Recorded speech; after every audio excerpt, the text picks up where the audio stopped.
అందుకే చెడిపోయింది మానవ హృదయ అంతరంగం చెడిపోయింది.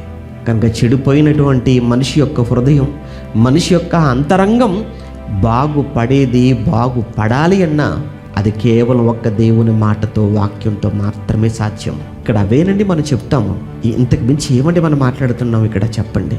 ఏ సంఘానికి వ్యతిరేకం కాదు, ఏ కుటుంబాలకు వ్యతిరేకం కాదు, ఏ మతానికి వ్యతిరేకం కాదు, ఏ భాష మాట్లాడే వారికి, ఏ ప్రాంతంలో ఉన్న వారికి మనం వ్యతిరేకం కాదు.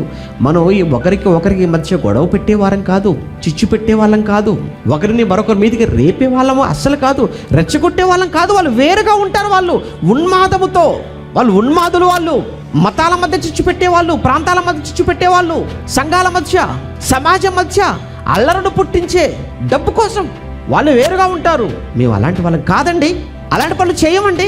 బైబిల్ అనుమతి ఇవ్వలేదండి అలాంటి వాటికి. బైబిల్ పర్మిషన్ ఇవ్వలేదు. ఒకళ్ళు ఎవరైనా చేసినా అది వాళ్ళ తప్పు అవుతుంది తప్ప బైబిల్ తప్పు కాదు. బైబిల్లో రాయబడిన ఒక అద్భుతమైన మాట, మీరు పరుల జోలికి వెళ్ళొద్దు. బైబిల్ చెప్పిందండి ఒక చక్కటి ధర్మం, ఒక చక్కటి న్యాయం చెప్పిందండి బైబిల్. మీరు పరుల జోలికి వెళ్ళువారుగా మీరు ఉండొద్దు.